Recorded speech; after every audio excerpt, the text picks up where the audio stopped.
The quarterly portfolio review spread across my mahogany desk showed exactly what I'd expected: another record-breaking performance that would make my competitors weep into their morning coffee. My investment firm, Meridian Capital Management, had just closed the best quarter in our 12-year history, with assets under management reaching $2.8 billion and returns averaging 14.7% across all client portfolios. Not bad for a company that started in a converted garage with $50,000 in seed money and a business plan scribbled on legal pads. I'm Rebecca Chen, 42 years old, and I spent the last 15 years building what Forbes recently called one of the most innovative wealth management firms on the West Coast. My specialty is identifying undervalued opportunities in emerging markets and tech startups, investments that traditional firms dismiss as too risky, but that consistently generate exceptional returns for clients willing to trust my judgment. My assistant knocked on the door, interrupting my review of the Asian semiconductor positions that had gained 34% this quarter. "Rebecca, your cousin David called about the family reunion logistics.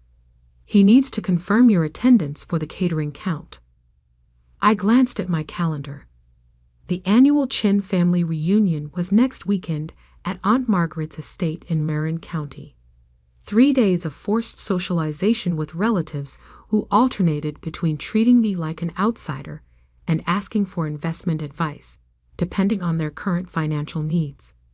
"Tell him I'll be there," I said, already dreading the inevitable conversations about why I wasn't married, why I worked so much, and why I never brought a nice boyfriend to family events. The Chen family reunions had been a tradition for 23 years, ever since my grandfather's death left Aunt Margaret as the unofficial family matriarch. She inherited his Victorian mansion overlooking San Francisco Bay, along with his role as keeper of family traditions and distributor of family wisdom. Every summer, 3 generations of Chens gathered for a weekend of barbecues, group photos, and carefully orchestrated activities designed to maintain family bonds. I'd attended every reunion since I was 19, though my participation had evolved from enthusiastic young cousin to polite but distant family member. The transformation happened gradually as my career success created an uncomfortable dynamic with relatives who viewed wealth with suspicion and ambition with disapproval. My grandfather would have understood my drive. He'd immigrated from Taiwan with nothing but determination and built a small electronics importing business that supported 3 generations of family members. But he died when I was 18, before he could see me establish my own version of the American dream. The drive to Marin County took 90 minutes through weekend traffic, giving me time to mentally prepare for 3 days of family politics.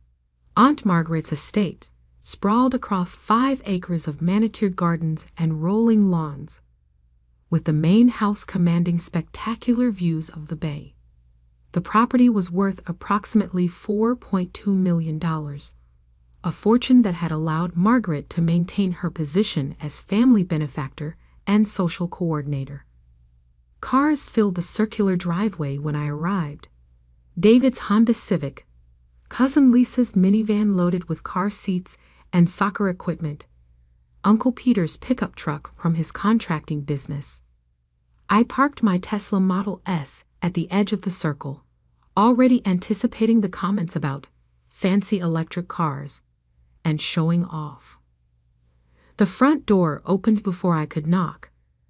Margaret stood there in her usual reunion outfit, white linen pants, and a flowing blue blouse that she believed made her look bohemian and artistic. At 68, she carried herself with the confidence of someone who'd never had to worry about money or wonder where her next meal was coming from.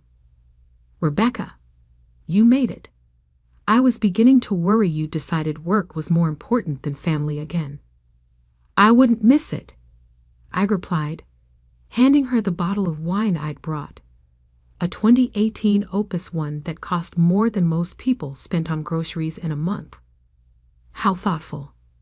Though you know we usually just drink the house wine at these gatherings. The house wine was a $12 Trader Joe's blend that Margaret bought by the case, but I'd learned years ago that bringing expensive gifts only highlighted the economic gulf between my lifestyle and the family's more modest circumstances. The main living room buzzed with conversation as relatives caught up on the year's events. Uncle Peter dominated one corner, explaining to David's teenage son why college was overrated when skilled trades offered better job security. Cousin Lisa chased her twin 8-year-olds while trying to participate in Aunt Ruth's monologue about her upcoming retirement from teaching. I moved through the room, exchanging hugs and updating relatives on my life in carefully edited summaries that downplayed my professional success and emphasized my connection to family values. Yes, business was going well. No, I hadn't met anyone special. Yes, I was still working too much. No, I didn't have any exciting vacation plans. Rebecca, David's wife Jennifer, waved me over to the kitchen island where she was arranging appetizers. We were just talking about college funds for the kids. Lisa was saying how impossible it is to save enough for tuition these days. It's terrifying, Lisa agreed, shifting her youngest daughter to her other hip. State school tuition alone is $15,000 a year now. By the time Emma's ready for college, it'll probably be $25,000. I don't know how middle-class families are supposed to afford it. Maybe she won't need college, Uncle Peter called from across the room. Plenty of good jobs don't require a degree. My apprentice electricians make $60,000 their first year. That's not the point, Dad, David replied. We want the kids to have options. Options are expensive, Margaret observed, joining our conversation. That's why family support is so important. When my generation was starting families, we could count on help from parents and grandparents. Now everyone's so focused on individual success that family obligations get forgotten. I recognized the subtle criticism embedded in her comment. Margaret had strong opinions about family loyalty and frequently expressed concern that younger generations were too selfish and career-focused to maintain traditional family bonds. Some of us do what we can, I said carefully. Of course, dear. But it's not the same as the old days when families really took care of each other. The conversation continued around me as I nodded and made appropriate responses. But my mind was elsewhere, thinking about the family trust account that I'd established 10 years ago through my investment firm. The Chen Family Education Fund contained $1.2 million in carefully managed investments, generating approximately $84,000 annually in returns that could be distributed for college tuition, educational expenses, or family emergencies. None of them knew about the trust because I'd structured it to appear as if the funding came from an anonymous donor with connections to my grandfather's old business associates. Margaret administered the distributions, believing that a wealthy stranger had chosen to honor my grandfather's memory by supporting his descendants' education. Over the past decade, the trust had paid for David's MBA program, Lisa's nursing degree, and partial tuition for 3 of the younger cousins. Margaret regularly praised the mysterious benefactor's generosity while lamenting that her own family members weren't financially successful enough to provide similar support. The irony wasn't lost on me. I was simultaneously criticized for being too focused on money and praised for the financial support I provided, support that none of them realized came from me. Dinner was served on the back terrace, with views of the bay sparkling in the evening light. Margaret had hired the same caterer she used every year, a local company that specialized in upscale comfort food, herb-crusted salmon, roasted vegetables, artisanal bread, and chocolate mousse for dessert. The cost for feeding 35 people was approximately $2,400, which I knew because I'd been discreetly reimbursing Margaret for reunion expenses for the past 5 years. "Before we eat," Margaret announced, standing at the head of the table with a wine glass in hand, "I want to share some wonderful news about our family education fund." The table quieted as everyone turned their attention to her. Margaret loved being the center of attention, especially when she could share good news or take credit for positive developments. "As you all know, we've been blessed to have an anonymous benefactor supporting our family's educational goals for the past 10 years. This year, I'm excited to announce that the fund has grown enough to provide full tuition assistance for Tommy's engineering program and partial support for Rachel's graduate school applications." Applause erupted around the table. David's 17-year-old son, Tommy, beamed with pride, while Lisa's 15-year-old daughter, Rachel, looked stunned by her good fortune. "But that's not all," Margaret continued, clearly enjoying her role as bearer of good news. "Our benefactor has also approved emergency funding to help Peter with his medical expenses from last year's surgery." Uncle Peter looked genuinely moved. He'd been struggling with bills from his hernia operation, and his contractor's insurance hadn't covered all the costs. "I don't know how to thank this person," he said, his voice thick with emotion. "Whoever they are, they've been a blessing to our family." "Indeed they have," Margaret agreed. "Which brings me to an important point about family loyalty and support." Her tone shifted, becoming more serious. I felt a familiar tension building in my chest, the same feeling I got when Margaret launched into one of her lectures about family values and generational responsibility. We're fortunate to have someone outside our family who cares enough to support us. But it makes me wonder why we can't provide that same level of support for each other from within our own family. She paused, her eyes scanning the table before landing on me. "Some family members have been blessed with financial success, but haven't shared those blessings with the people who raised them, who supported them, who made their success possible." The table went silent except for the distant sound of waves against the shoreline below. Everyone understood that Margaret was talking about me, though she was too polite to say so directly. "I think it's important for all of us to remember that family comes first," she continued. "Before business, before personal ambition, before anything else. That's what makes us strong as a unit." David shifted uncomfortably in his seat. Lisa studied her wine glass with intense concentration. Uncle Peter cleared his throat, but didn't speak. They all knew this speech was directed at me, and they were all waiting to see how I would respond. "I agree that family is important," I said carefully. "We all support each other in different ways." "Do we?" Margaret's voice carried a sharp edge now. "Because I look around this table, and I see people who struggled with college tuition, medical bills, and home repairs, while other family members accumulate wealth without sharing it." "Margaret," David started, but she waved him off. "No, this needs to be said. We have someone in our family who could easily afford to help with Tommy's tuition or Peter's medical bills or any of the other expenses that have caused stress and worry for people at this table." She was looking directly at me now, no longer pretending to address the group generally. "But instead of family support, we've had to rely on the kindness of strangers. That says something about our values and our priorities."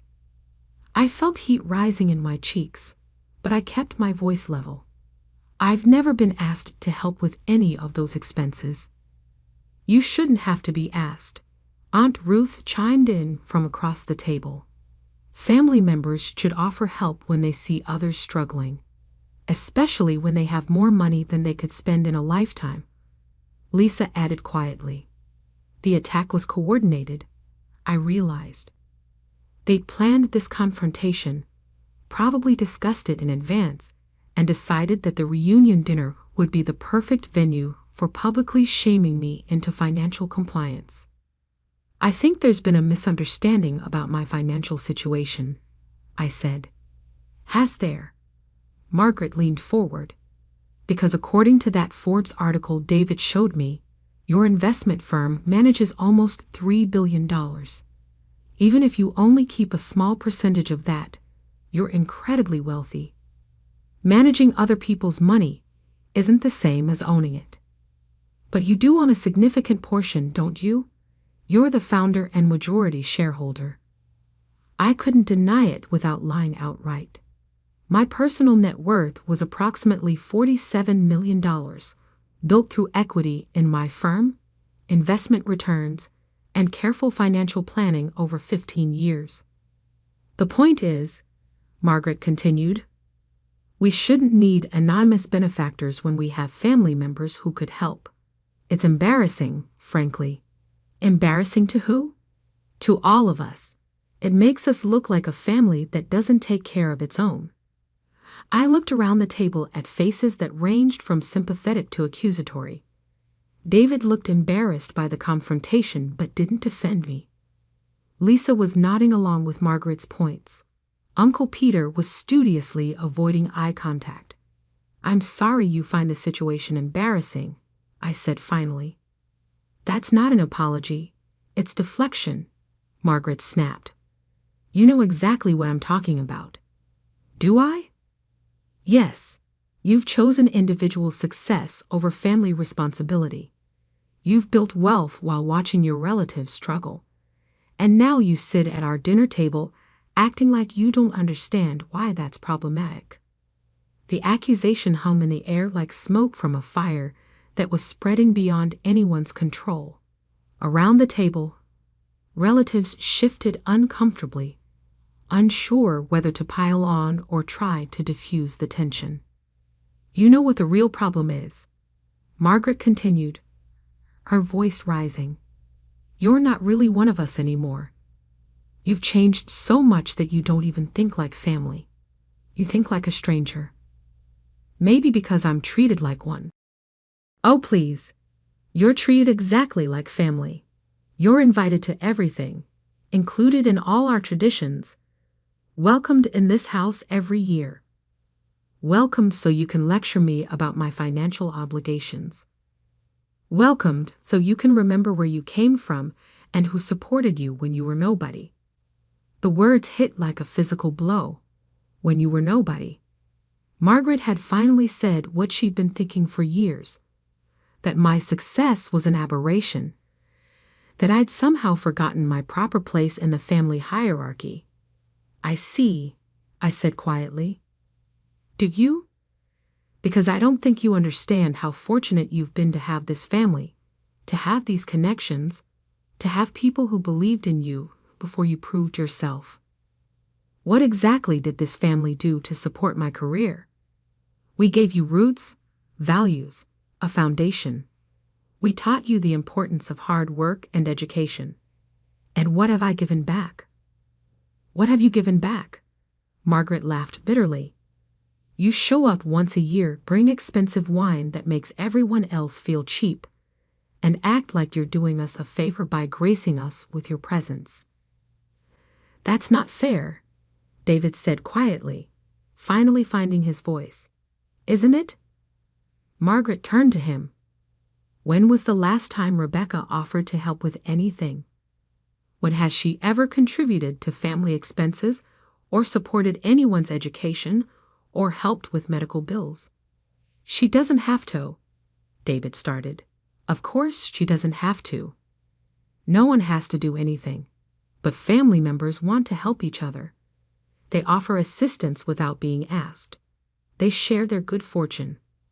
I stood up slowly, placing my napkin beside my plate. You're absolutely right, Margaret, I said, keeping my voice calm despite the fury building in my chest. I haven't been acting like family. I've been acting like a stranger. Finally, some acknowledgement. "You're not one of us," she continued, pointing at me with her wine glass. "You never really belonged here. You've made that clear through your choices and your priorities." The entire table nodded in agreement. Lisa murmured, "Exactly." Uncle Peter grunted approval. David looked uncomfortable, but didn't disagree. They were all aligned against me, all convinced that I'd somehow betrayed family values by building a successful career without constantly subsidizing their expenses. "I understand," I said simply. "Good. Maybe now we can move forward with realistic expectations about what this family means to each other."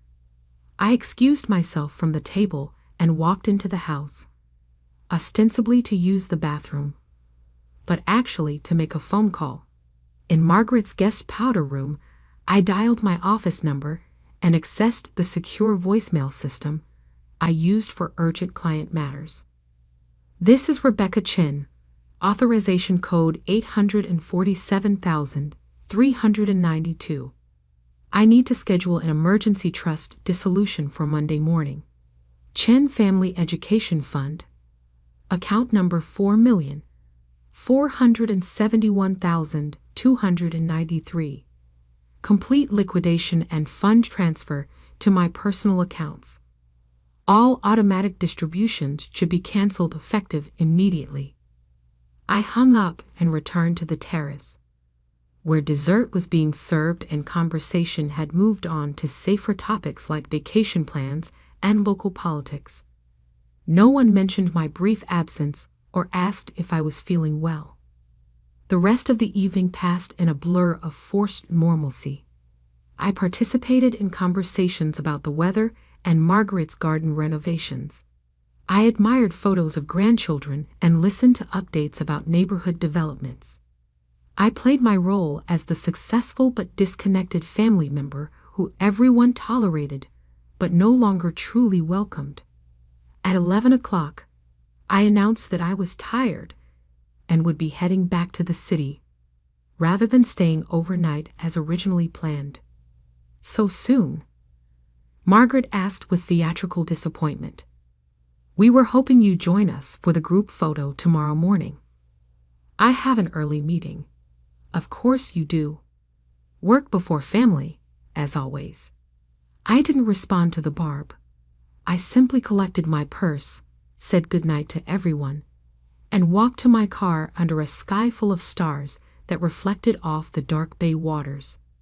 As I drove back through the empty highway toward San Francisco, I thought about the trust fund that would be dissolved Monday morning.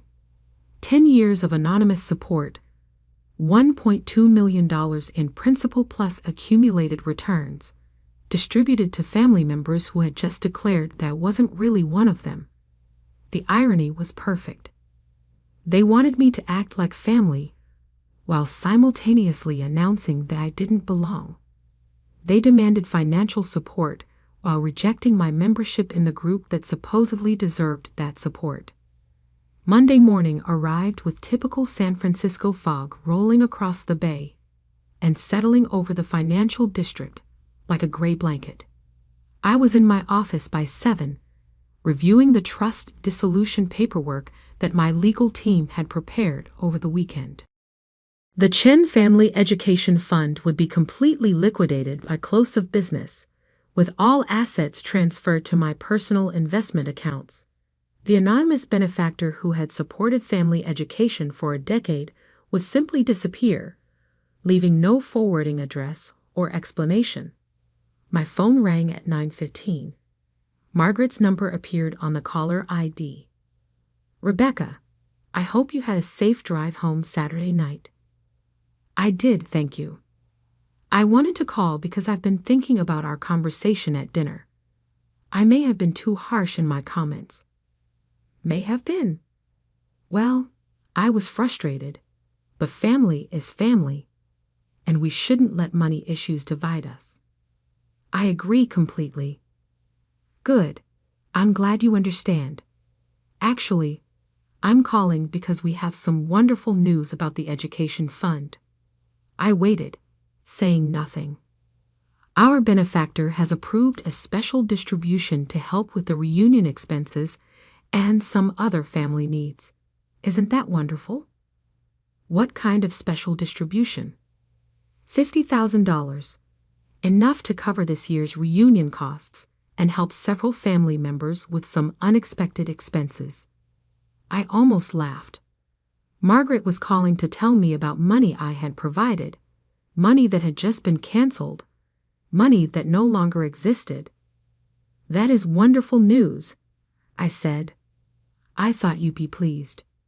It shows that some people still understand family obligations, even if they're not technically family themselves. The casual cruelty of the comment was breathtaking. Margaret was praising my generosity while simultaneously excluding me from the family that supposedly benefited from it. Margaret, can I ask you something? Of course. What if this anonymous benefactor decided to stop providing support? What would the family do then?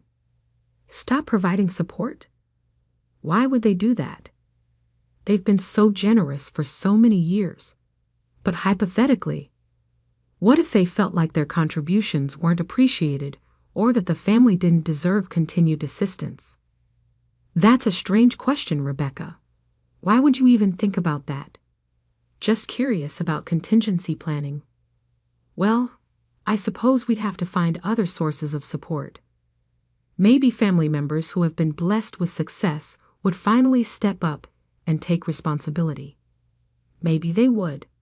Speaking of which, I was hoping you'd reconsider your position about helping with family expenses. Not that we need it with our benefactor's support, but it would mean a lot symbolically. I'll definitely reconsider my position. Wonderful. I knew you'd come around once you had time to think about it properly. We ended the call with Margaret's cheerful assumption that I would soon be writing checks to supplement the anonymous fund she had no idea I controlled. At 10:30, my assistant knocked on my door. Rebecca, you have a call from Margaret Chen. She sounds upset. I picked up the phone to find Margaret's voice strained and confused. Rebecca, something terrible has happened with the education fund. What kind of terrible? I just got a call from the bank. They're saying the account has been closed, that all the money has been withdrawn. That's strange. Did they say why? They said the account holder requested immediate liquidation and fund transfer, but that's impossible.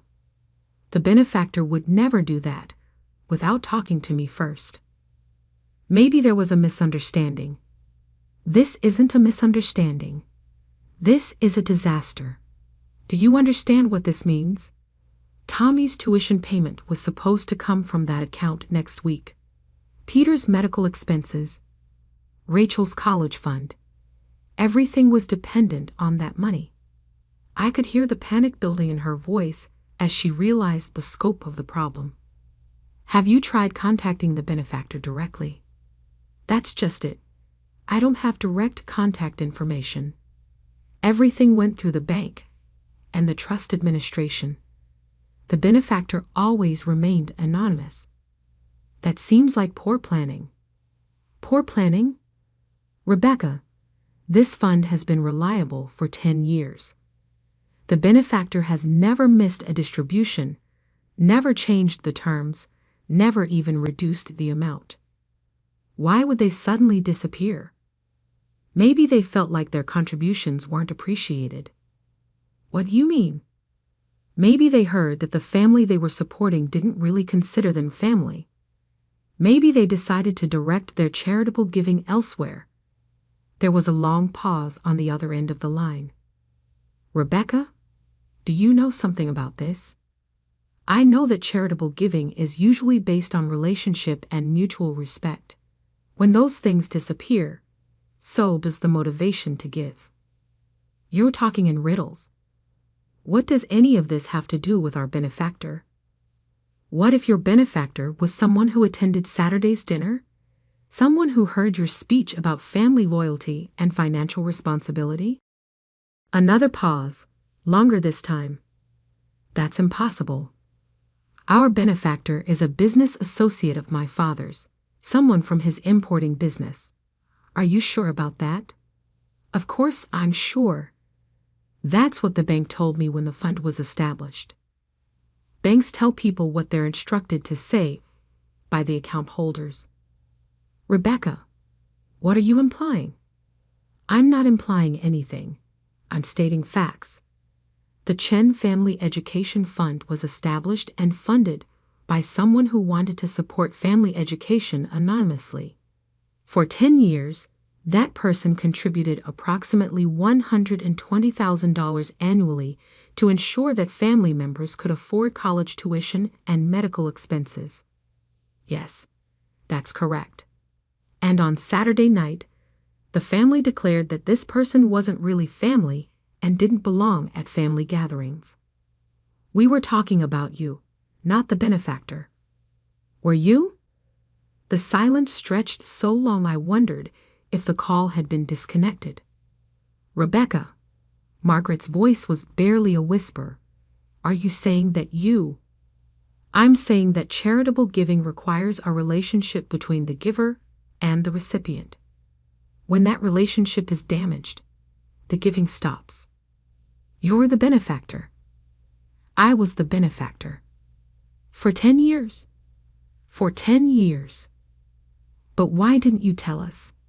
Because I wanted to help family members without creating obligations or changing our relationships. I wanted to support education and help with emergencies because I loved you all, not because I wanted credit or recognition. And now I've been told that I'm not really family and don't belong at family gatherings. So I'm redirecting my charitable giving to people who might appreciate it more. Rebecca, please. This is a misunderstanding. We didn't mean. You meant exactly what you said. I'm not one of you. I never belonged. You made that very clear. But the family needs this money.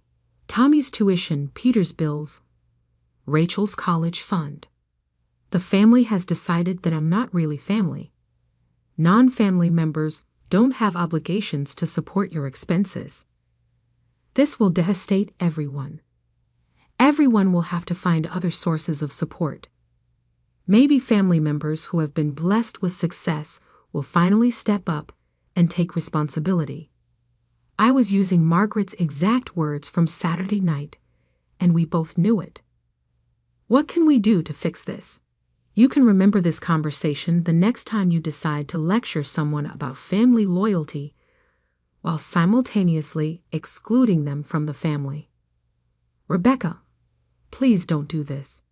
I'm not doing anything. I'm simply practicing what you preached, remembering where I belong and acting accordingly. I hung up without waiting for her response. Over the next week, I received 17 phone calls from various family members. David called to apologize and beg me to reconsider. Lisa called crying about Rachel's college fund. Uncle Peter called to ask if there was any way to restore the medical expense coverage.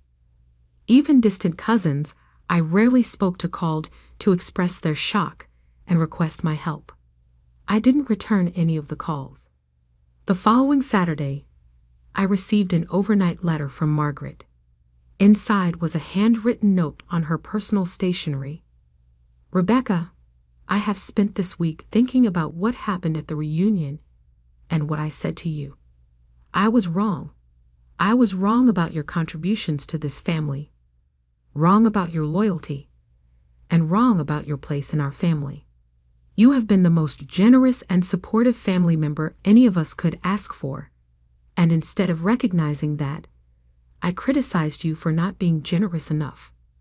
I don't know how to undo the damage I've caused, but I want you to know that you are absolutely one of us. You have always belonged here, and our family is weaker without your support. I hope you can forgive a foolish old woman who forgot how to appreciate the people she loves most. Please come home to us. Margaret. It was a genuine apology. Perhaps the first one Margaret had ever written in her life. But apologies don't erase the impact of public humiliation or restore trust that has been broken. I wrote back, "Dear Margaret, thank you for your letter. I accept your apology and hope we can rebuild our relationship over time. However, the Chin Family Education Fund will not be restored. Anonymous charitable giving requires trust and mutual respect, both of which need time to develop. I suggest that family members who have been blessed with success consider stepping up to provide the support that is needed. As you mentioned at dinner, family members should offer help without being asked. I hope someone will follow that advice. Rebecca." 6 months later, David called to update me on family news. Tani was attending community college instead of engineering school because the family couldn't afford university tuition. Peter was still struggling with medical bills. Rachel had taken a part-time job to save for college. "Margaret has been putting together family contributions," David said. "She's trying to recreate the education fund using donations from family members." "How's that working?" "Not well. Everyone's struggling with their own expenses. We've raised about $8,000 total." "That's a start." "Rebecca, I know what happened at the reunion was awful, and I know you don't owe us anything. But is there any chance?" "David, I'm not the same person who quietly funded a family trust for 10 years while being told I don't contribute enough. That person doesn't exist anymore." "What do you mean?" "I mean I've learned that appreciation and respect can't be purchased with anonymous generosity. They have to be earned through authentic relationships. We appreciate you. We all do. You appreciate my money. There's a difference." "That's not fair, isn't it? When I was contributing $120,000 annually to family education, I was still being lectured about my lack of family loyalty. When I stopped contributing, suddenly everyone wanted to repair our relationships. What changed wasn't my value as a family member. What changed was my availability as a funding source." David was quiet for a long moment. "You're right," he said finally. "We took you for granted." "Yes, you did. Is there any way to fix that?" "Time will tell." A year later, I attended Margaret's 70th birthday party. The guest list was smaller than usual. Several family members had moved away for better job opportunities, and the financial stress had taken its toll on family unity. But the people who remained seemed more genuine in their interactions, less focused on maintaining appearances, and more interested in authentic connection. Margaret pulled me aside during the evening. "I want to thank you for coming tonight," she said. "I wouldn't miss your birthday. I wasn't sure you'd want to be here. After everything that happened." That was a long time ago. Not that long. And the consequences are still affecting everyone. She gestured toward the smaller gathering, the more modest catering, the absence of several family members who had left town seeking better opportunities. "Do you regret what you did?" I considered the question seriously. I regret that it was necessary, but I don't regret standing up for myself. You taught us something important about taking people for granted. What did I teach you? That generosity without appreciation becomes resentment. That family relationships require mutual respect, and that wealth doesn't create obligations. Love does. Those are valuable lessons, expensive lessons. The most important ones usually are. Margaret nodded, looking out at her family gathered on the terrace. "Do you think we'll ever get back to where we were?" "I don't think any of us would want to go back to where we were. We can build something better going forward. Something more honest, something more real."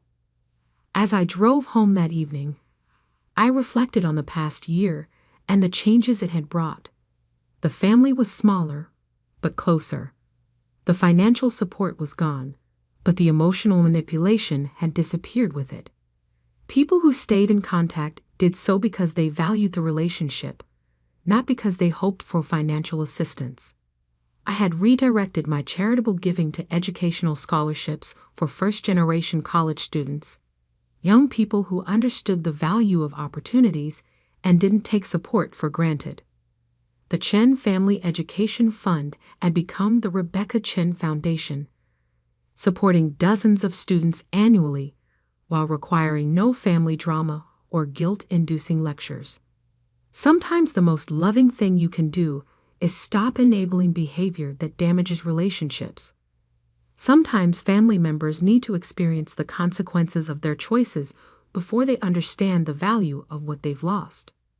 And sometimes the person who walks away from the table is the one who finally understands their own worth.